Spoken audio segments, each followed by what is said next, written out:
খুবই সুস্বাদু ওলের ডাঁটা দিয়ে চিংড়ি মাছ রান্না করলে কিন্তু এক থালা ভাত নিমেষেই উঠে যাবে। আপনারা প্রত্যেকেই বাড়িতে প্রায় কম বেশি এই ওলের ডাঁটা রান্না করে থাকেন। তবুও আমি যেভাবে ওলের ডাঁটা দিয়ে চিংড়ি মাছ রান্না করি সেটাই আজকে আপনাদের সঙ্গে শেয়ার করব। চলুন তাহলে কর্ণের রান্নাঘরের আজকের রেসিপি দেশি ওলের ডাঁটা দিয়ে চিংড়ি মাছ রান্না শুরু করা যাক। প্রথমে আমি ওলের ডাঁটাগুলো কেটে নিচ্ছি। খুবই সোজা কাটা। প্রথমে ছোট ছোট টুকরো করে কেটে নিচ্ছি ডাঁটাগুলো। এইবার একটু মোটা করে খোসা বাদ দিচ্ছি। একটু মোটা করে খোসা বাদ না দিলে কিন্তু গাল লাগতে পারে, যেহেতু এগুলো দেশি ওলের ডাঁটা। এবার সরু সরু মতো ফালা করে কুচিয়ে নেব। এইভাবে মাছ বরাবর আর একটা ফালা দিলাম যাতে তাড়াতাড়ি সেদ্ধ হয়ে যায়। আবারও আরেকটা ডাঁটা আমি একইভাবে কেটে নিচ্ছি।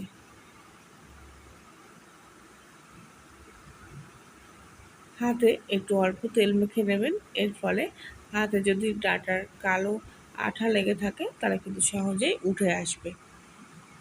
আর একটু পাতলা করে কাটবেন, তাহলে সেদ্ধর সময় কিন্তু খুব তাড়াতাড়ি সেদ্ধ হয়ে যাবে। এইভাবে আমি সব ডাঁটাগুলো কেটে নেব। আর পাতাগুলো কিন্তু আমি একটাও ফেলবো না, যেহেতু সব পাতাগুলো এখানে কচি আছে, তাই এইভাবে ছোট টুকরো করে নিয়ে পাতাগুলো আলাদা করে নেব। আর পাতাগুলো আমি সঙ্গে কুচিয়ে নেব।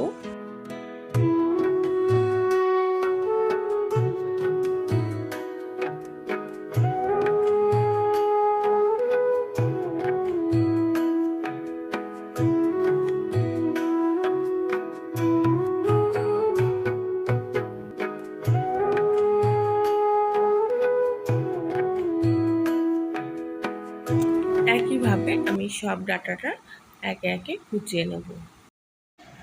যেহেতু চিংড়ি মাছ দিয়ে রান্না হবে, তাই মাছগুলো কিন্তু কেটে পরিষ্কার করে ধুয়ে রেখে দেবো।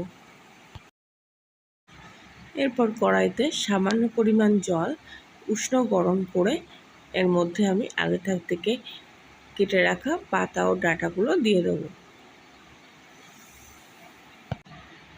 আগে সেদ্ধ করে নিচ্ছি ডাঁটা ও পাতাগুলো, এতে কিন্তু গাল লাগে না খুব একটা সহজে, আর খেতেও কিন্তু খুব ভালো হয়।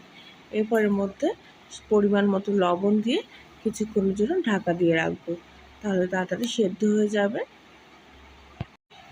10 মিনিট ধরে ফোটানোর পর আমি ঢাকনাটা খুলছি, আর কিন্তু অনেকটাই নরম হয়ে এসছে, আর জলও কিন্তু অনেকটা কমে গেছে। আর এটুকু জল আমি ছেঁকে নেব। আর কিছুক্ষণের জন্য একটা ঝুড়িতে মধ্যে ডাঁটাগুলো জল ঝরানোর জন্য রেখে দেবো।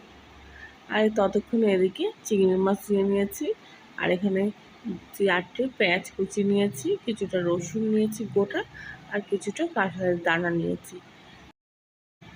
এবার কড়াইতে তেল গরম বসিয়ে চিংড়ি মাছগুলো ভেজে নেব।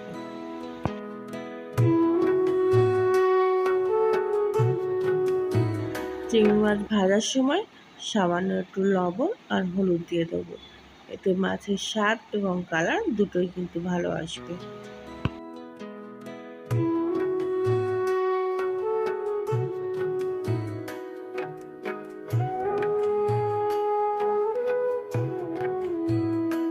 মাছগুলো বেশিক্ষণ ভাজবো না, 2 মিনিট মতো ভেজে কড়া থেকে তুলে নেব। ওই মাছ ভাজা তেলের সঙ্গে আরও কিছুটা তেল যোগ করে ওর মধ্যে কালো জিরে ফোড়ন দিয়ে দেবো, আর দিয়ে দেবো একটা গোটা শুকনো লঙ্কা মাছ বরাবর ফাটিয়ে। ফোড়নটা ভালো করে ভাজা হয়ে গেলে এর মধ্যে আগে থেকে নিয়ে রাখা পেঁয়াজ কুচিগুলো দিয়ে দেবো। পেঁয়াজগুলো হালকা ভেজে নেবো যতক্ষণ না কালার চলে আসছে। কিছুক্ষণ পর দেখুন পেঁয়াজের কালারটা হালকা লালচে হয়ে আসবে, তখন আগে থেকে নিয়ে রাখা রসুনগুলো হালকা থেতো করে রেখেছিলাম, সেগুলো পেঁয়াজের সঙ্গে দিয়ে আবার কিছুটা ভেজে নেব। রসুনটা হালকা ভাজা হয়ে গেলে এর মধ্যে আগে থেকে নেওয়া কাঁঠালের দানাগুলো দিয়ে দেবো।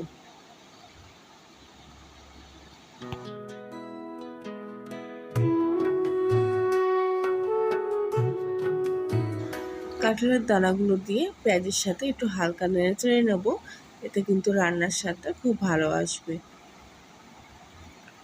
কিছুক্ষণ এইভাবে কষিয়ে নেব একটু হালকা। এরপর এর মধ্যে 1 চামচি হলুদ গুঁড়ো, পরিমাণ মতো লবণ, সেদ্ধ করার সময় যেহেতু লবণ দিয়েছিলাম তাই এখন অল্প লবণ দিলাম, আর দিচ্ছি 1.5 চামচি মতো লঙ্কার গুঁড়ো, 1 চামচি মতো জিরের গুঁড়ো, আর দিয়ে দেবো স্বাদ মতো চিনি।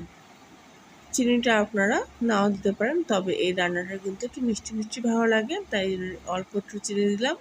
আর তারপর সামান্য একটু জল দিয়ে পুরো মশলাটা ভালো করে কিছুক্ষণ কষিয়ে নেব।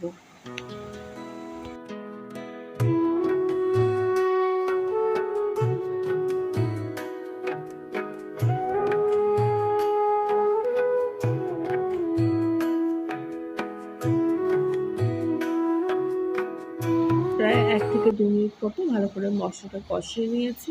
আর এবার আগে থেকে জল ঝরানো ডাঁটাগুলো এর মধ্যে দিয়ে দিচ্ছি। একটা ঝুড়ির মধ্যে কিন্তু আমি ডাঁটাগুলো জল ঝরাতে দিয়েছিলাম, আর একদম ঝরঝরে হয়ে গেছে এখন, একটুকুও কিন্তু জল নেই এতে। ভালো করে এবার আমি মশলার সাথে ডাঁটাগুলো কষিয়ে নেব।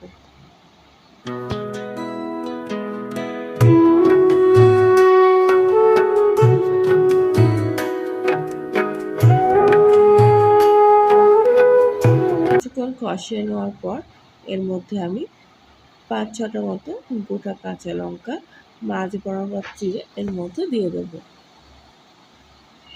ঝালটা একটু চড়া হলে কিন্তু এই রান্নাটা খেতে ভালো লাগে। আর এইভাবে রান্না করলে কিন্তু এই ওলের ডাঁটায় যাদের গাল লাগে তাদের কিন্তু গাল লাগবে না, যেহেতু আমি সেদ্ধ করে পুরো জলটা ফেলে দিয়েছি আর ঝালটাও কিন্তু চড়া দিয়েছি। এবার আগে থেকে ভেজে রাখা চিংড়ি মাছগুলোও আমি এর মধ্যে দিয়ে দিলাম। আবারও ভালো করে ডাঁটাগুলোর সঙ্গে সব কিছু একসঙ্গে কিছুক্ষণ কষিয়ে নেব। গ্যাসটা কিন্তু পুরোপুরি হাই ফ্লেমে দিয়ে রাখবো। কিছুক্ষণ কষানোর পর এবার আমি ঢাকা দিয়ে রাখলাম আর গ্যাসটা লো টু মিডিয়াম করে রেখেছিলাম। ঢাকনাটা খুললাম আর দেখুন অনেকটা কিন্তু জল আবারও বেরিয়ে এসেছে ডাঁটার থেকে। এবার ভালো করে কিন্তু আবারও গ্যাসটা হাই ফ্লেমে দিয়ে ভালো করে কষিয়ে নেব।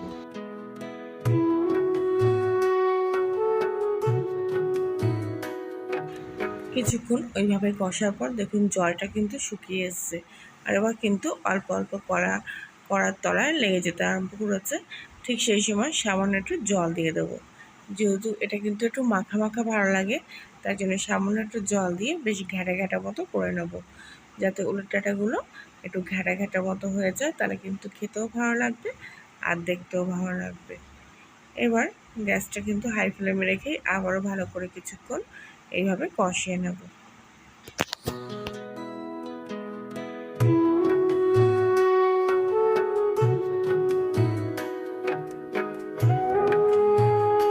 কিছুক্ষণ কষানোর পর দেখুন পুরো ওলের ডাঁটাগুলো কিন্তু একদম মাখো মাখো হয়ে এসছে। এরপর এর মধ্যে 1 চামচি মতো গরম মশলা দিয়ে দেবো, এতে কিন্তু সেন্টটাও খুব ভালো বেরোবে। এরপর গরম মশলাটা পুরো সবজির সাথে মাখিয়ে গ্যাসটা আমি অফ করে দেবো। রান্না কিন্তু আবার একেবারে কমপ্লিট হয়ে গেছে। এইভাবে একবার ওলের ডাঁটা দিয়ে চিংড়ি মাছ অবশ্যই ট্রাই করবেন, খেতে কিন্তু দুর্দান্ত স্বাদ লাগবে। আর রেসিপিটি ভালো লাগলে একটা লাইক করে দেবেন আর বন্ধুবান্ধবের মধ্যে শেয়ার করে দেবেন। আর কিছু জানার থাকলে কিংবা বলার থাকলে কমেন্ট করে অবশ্যই জানাবেন। নতুন হলে সাবস্ক্রাইব করে পাশে থাকবেন। আজকের মতো এখানে, আবার দেখা হচ্ছে অন্য একদিন নতুন কোনো রেসিপির সাথে। আর ততক্ষণ সবাই ভালো থাকবেন, সুস্থ থাকবেন, সাবধানে থাকবেন।